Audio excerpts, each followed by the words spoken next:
Hablemos un poquito de las infecciones nefrourológicas. Y digo nefrourológicas porque también se puede infectar el riñón. Nefrouro. Y les estoy dibujando aquí toda la vía urinaria porque desde el riñón hasta la uretra, hasta la punta de la uretra se puede infectar cualquier parte, incluyendo la próstata, y también se consideraría parte de las infecciones urológicas. ¿Ya? Me gustaría comenzar con, en el fondo, unas definiciones que son un poquito importantes, ¿ya? Podemos tener infecciones sintomáticas o asintomáticas. Y es importante porque la bacteriuria asintomática va a ser la presencia de bacterias en la orina, bacteriuria, ¿cierto? Un urocultivo positivo, que aquí les voy a dejar definido como se define un urocultivo positivo, que es del segundo chorro. En hombre se necesita 1 y en mujer 2, en una unidad de 10 elevado a 5 unidades formadores de colonias, ¿ya? Y en el catéter 10 elevado a 2. ¿Y cuándo vamos a tratar esa condición? Solo en embarazadas o personas que vayan a someterse a tratamientos quirúrgicos urológicos y en nadie más. La típica pregunta cazabobos es si a un diabético se le trata la bacteriosis sintomática. No. Se le trata solo a la embarazada y a la persona que se va a someter a un procedimiento quirúrgico urológico. A nadie más y punto. ¿Ya? Ahora vemos la sintomática. Puede ser complicada según los factores de riesgo. Un hombre inmunodeprimido diabético, alguna alteración anatómica funcional, presencia de catéter o no complicada, ¿ya? Y ahora veámosla según la ubicación. Tenemos primero la cistitis, que es de la vejiga, inflamación de la vejiga, de cualquier causa, pero en este caso infecciosa. Cistitis es solo inflamación, pero ahora estamos hablando de cistitis infecciosa. Y a factores de riesgo, actividad sexual, uso de espermicidas, personas familiares con antecedentes y con antecedentes en la infancia también. Los síntomas van a ser dolor y irritación del detrusor, ¿cierto? Que es este músculo vesical, un músculo liso, y por lo tanto, como se irrita el detrusor, se producen síntomas de llenado y por lo tanto urgencia y poliaquiuria, ¿ya? Esa es la clínica y por lo tanto ahora estamos hablando de una itis sintomática.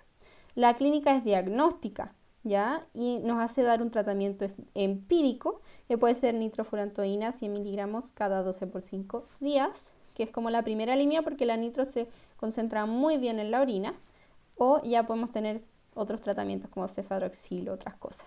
Ahora, al mismo tiempo podemos hacer un urocultivo, ya que nos va a confirmar si tiene 10 elevado a 5 unidades formadoras de colonia, o un dipstick, que nos puede mostrar litritos y leucocitos positivos. Como les digo, el urocultivo es el examen de confirmación. Ya si les preguntan, siempre en las infecciones en la confirmación va a ser un cultivo. Bueno, nada en medicina es siempre, pero acordarse que el cultivo en general es el examen confirmatorio. El resto es solo sospecha. Y el seguimiento sí va a ser clínico. Esto es un poco controversial. Algunos urólogos decían no, que hay que hacer el urocultivo de nuevo, pero en general te dicen que el urocultivo es necesario solo al principio para confirmar. ¿Ya? Si persiste sintomática, ¿cierto? Con las molestias, después de 2 semanas, ahí se puede volver a hacer un urocultivo y una orina completa porque puede estar pasando otra cosa. Si tenemos ahora fiebre, náuseas, vómitos, dolor lumbar, podemos pensar en una pielonefritis aguda. Ahí hacemos urocultivo, hemograma, PCR y tomamos CREA, porque estamos hablando de una alteración a nivel renal. También podemos tomar una eco renal, pero no es necesario siempre. Y como tratamiento se dan antibióticos que pueden ser orales o endovenosos, ¿ya? Pero depende de la tolerancia. Si la paciente está vomitando, se va a preferir endovenoso. Y en ese caso se da una cefalosporina de tercera, un aminoglicósido. Se trata por 2 a 3 días y se va evaluando la fiebre, ¿ya? Me refiero, o sea, se trata, dependiendo del antibiótico, 5 a 7 días, pero a los 3 días debería ceder la fiebre, ¿ya? Si la paciente no cede la fiebre o tenemos shock o hipotensión, estamos hablando de una ITU complicada y el manejo ya es distinto. Hay que hacer un TAC, abdomen y pelvis con contraste, para ver si hay alguna complicación como una colección, un absceso, ¿cierto? En caso de que haya absceso hay que desfocar, ¿ya? Y habría que dar antibióticos también, cefalosporina de tercera, aminoglicósido con amoxi, pero lo importante es que si tenemos un absceso que nos está produciendo hipotensión, ciertos síntomas sépticos, obviamente hay que desfocar, no se va a solucionar solo y los abscesos ya más grandes no llega el antibiótico, hay que sacarlo, ¿ya? Y la cistitis, volviendo a la cistitis, ahora hablando como de cosas más complejas, puede ser recurrente, ¿ya? Y esa se define como que es 3 veces al año o 2 en 6 meses. Y los factores de riesgo es una mujer joven con déficit de IgA o una adulta mayor con hipoestrogenismo vaginal o con incontinencia de orina, ¿ya? Y esta adulta mayor, una parte del tratamiento sería otorgarle estrógenos tópicos. Ahora, sí se toma urocultivo y se puede encontrar Proteus. En ese caso se hace un TAC, porque acuérdense que el Proteus puede dar como cosas como litiasis, ¿cierto? La litiasis más coraliforme, entonces hay que buscar esas cosas. Y el tratamiento es cambios de estilo de vida, tomar más agua, orina postcoital, usar estrógenos tópicos, como les digo, y antibióticos que pueden ser 3 a 6 meses o poscoital siempre. Como casi de por vida, poscoital se ha visto que es como una profilaxis buena.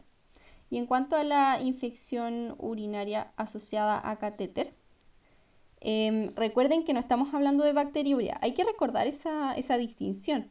Infección es cuando es sintomática. La bacteriuria sintomática en el catéter no se trata. ¿Ya? De hecho, no pidan exámenes que no van a tratar después, así que no lo pidan.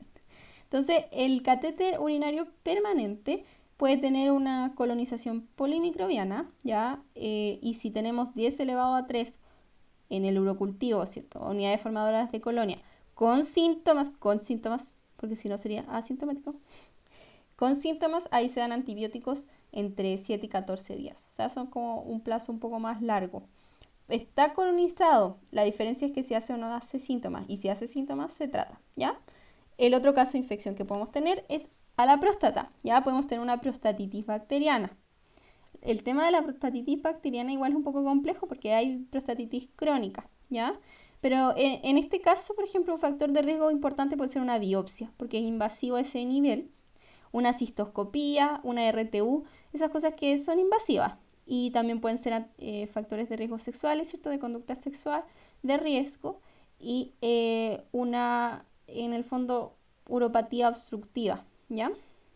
Ahora, dentro de los síntomas vamos a tener síntomas del tracto urinario inferior, hematuria, porque puede sangrar la próstata, fiebre, compromiso del estado general, dolor, ¿ya? Al tacto rectal y un aumento de volumen. Lo que se puede hacer es un tacto rectal y encontramos la próstata aumentada. Lo que no se debe hacer es el masaje, ¿ya? Hacer un masaje, eso puede liberar bacterias. Aguda versus crónica, 3 meses, ¿ya? Y el diagnóstico se hace con orina completa, urocultivo, antígeno prostático, recuerden que suben muchas cosas de próstata, y hemograma. En la orina completa vamos a ver que, en el fondo, en la prostatitis bacteriana aguda, si es que da positivo, ¿cierto?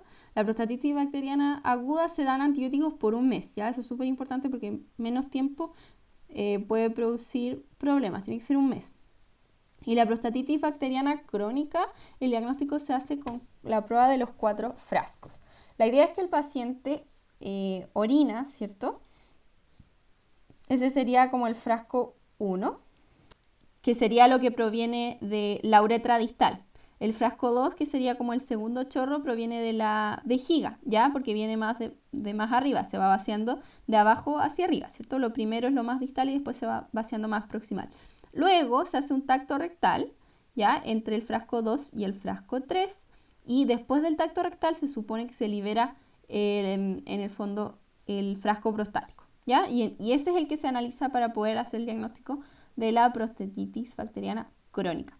Y en eso si se encuentran leucocitos positivos con o sin cultivo, ya independiente del cultivo, podemos tener una prostatitis bacteriana crónica o una prostatitis crónica, ya porque es una inflamación.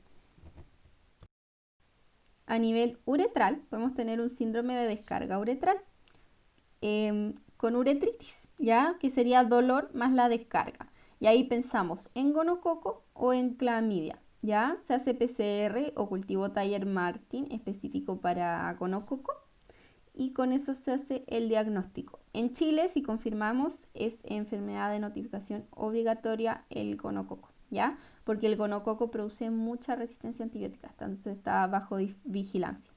Y el tratamiento ante la sospecha clínica, ¿ya? Sin demorarme por esperar el cultivo, es ceftriaxona 250 más acitromicina 1 gramo. ¿Ya? Ahora, con respecto a esto, nosotros tenemos la conococo y clamidia son ITS. Y dentro de esta ITS también podemos encontrar epididimitis aguda, ¿ya? Por esta misma causa, inflamación del epidídimo. Y ya lo vimos en el video de testicular benigna, pero lo recordamos. Si tienen menos de 35 años, asumimos bichos de ITS. Pero si tienen más de 35 años, pueden ser Bacillus gram negativos como Escherichia coli. El paciente va a sufrir inflamación y dolor, por lo tanto hay que darle AN, frío, y suspensión, porque al ponerle como un columpio, ¿cierto? El testículo se alivia un poco la tensión por la distensión y ahí lo vemos más contento, ¿ya? Así que hay que tratar de suspenderlo, ponerlo en alto el testículo. Ahora, ¿cuál es el tratamiento? Ceftriaxona 250 intramuscular, doxiciclina 200 miligramos, más en el fondo 100 cada 12 por 14 días. ¿Ya? La doxi tiene una dosis de carga de 200 más 100 después. Y eso sería para los pacientes con ITS. En el caso de Bacillus gram negativo sería levofloxacino, ciprofloxacino, etc. Les voy a dejar los antibióticos en mi esquemita gratis en la descripción para que puedan revisar esas dosis. Pero eso sería. Que estén súper bien. Creo que es el último video de urología, no me acuerdo. Y suscríbanse por favor, para variar, se los ruego. Y síganme en mi canal de Instagram. Eso, que estén súper bien.